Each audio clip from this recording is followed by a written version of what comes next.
Hi everybody! Hi Itamar! Welcome to our House of Cards Season 5 preview video. We've been talking about it for quite some time, trying to think, 2 hours. trying to figure out where can they take it from here. Because House of Cards, its raison d'etre is that it is kind of a hyper reality that takes something that is real in the world of politics and just cranks it up to 1 million. Because that's how good we are at making things disappear. The extreme. To the extreme in order to say something about reality without trying to be realistic. Yeah, it's like the heightened, it's like a heightened reality. Exactly. You know, the exaggerated reality. For example. רצח עיתונאית, רצח את ה... For example, it takes something like rumors about the Clintons, something like that, about murdering their former associates. Right. And he murders a journalist. And also this congressman. He murders a congressman, yeah, in order to stay in power. Do politicians murder each other? Politically, they do, you know, they murder each other. So this time they made it like more, in this case, they made it like more heightened. Right. More clear.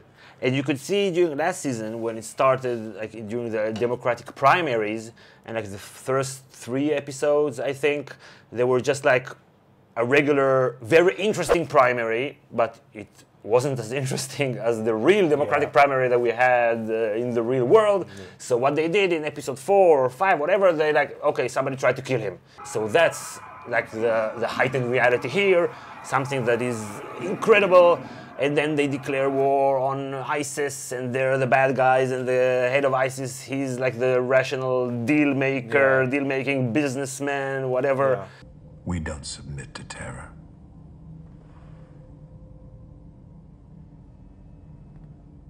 We make the terror.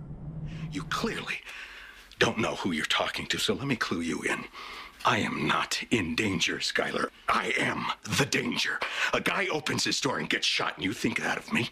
No. I am the one who knocks.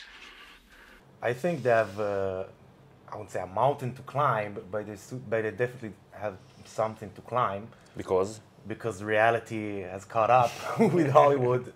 You know what uranium is, right? It's a thing called nuclear weapons and other things, like lots of things are done with uranium, including some bad things.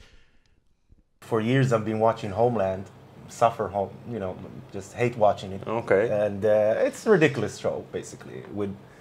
If you say House of Cards is heightened reality, in Homeland, you really need to suspend your disbelief, like really suspend it. But now, the last season, spoiler alert, there's a female president, and there's like a special institution run by CIA that spreads fake news and stuff.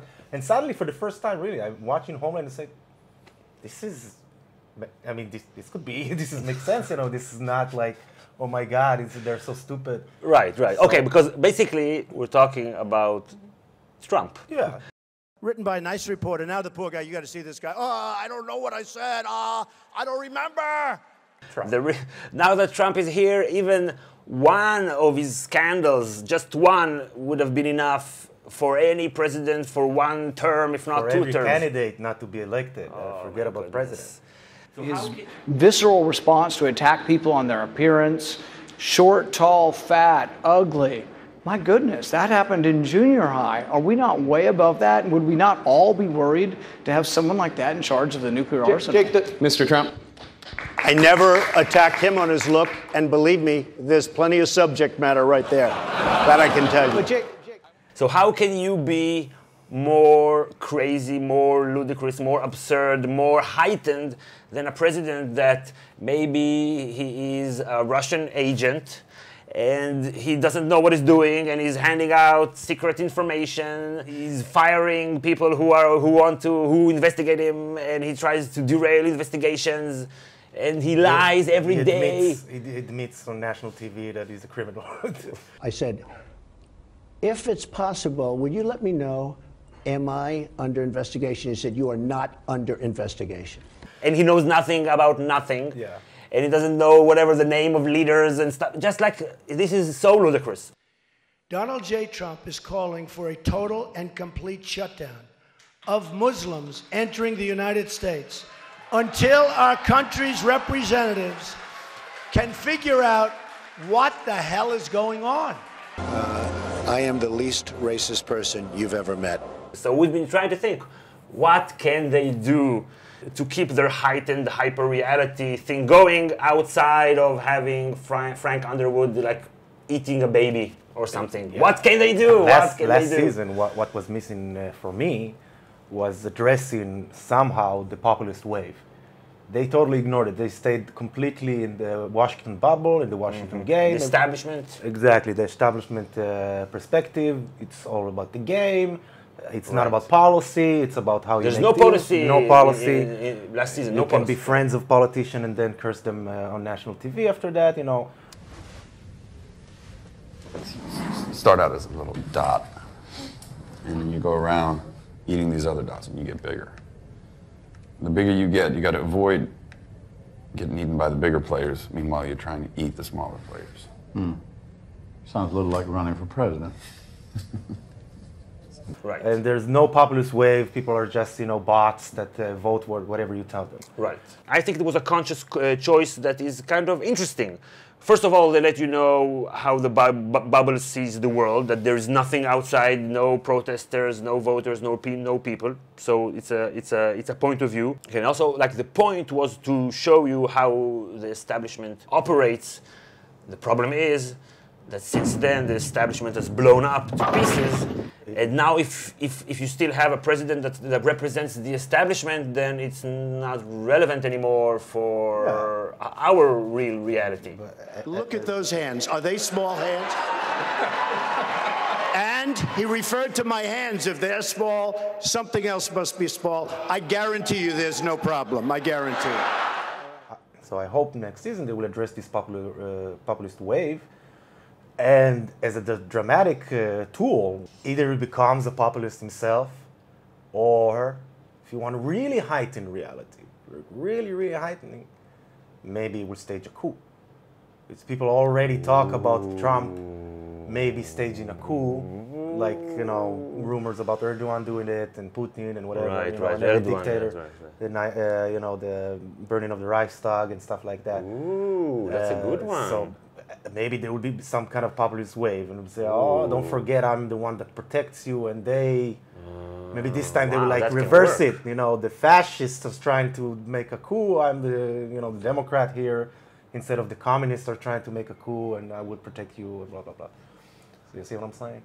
Yes, I think that can work. I really hope that this is the direction that they go to. Maybe another way that they can go. Let's remember. Right, they started a war, like a war on terror, during the campaign. Yeah. We are at war. So if he maybe starts to infringe on civil liberties and maybe really encroaching democracy in a really deliberate way, and maybe a state of emergency, maybe delays the election or something of that sort, that can work. But it has to be something super radical in order to be interesting and compelling. Yeah, we got his character already. He adores power. He's addicted to power. The road to power is paved with hypocrisy and casualties.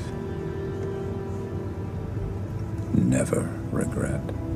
Him and his wife, they both feel entitled to power. Exactly. Maybe that's their turn right now. They worked a lot for it, I'm with them. Yeah, the entire career, so it's their turn. And now these people, the masses, they want policy. They want, I'll give you that. They don't like us. But you let me stay in power. So as an arc, every addiction, ends in a disaster, is a dramatic tool.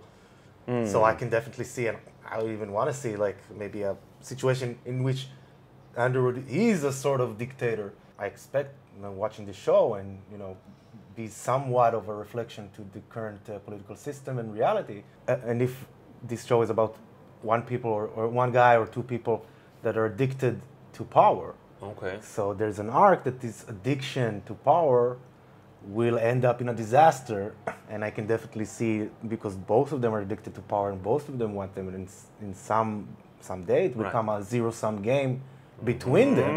And if he was already a sort of a dictator, and he's already at the top, and at she the has where to top, go. and the only way you can replace him, a dictator, is his wife will be the one that will kill Frank Underwood. I will tell you Because exactly then- how it will end. She will come over like this. Like, subscribe, support on Patreon. Bye.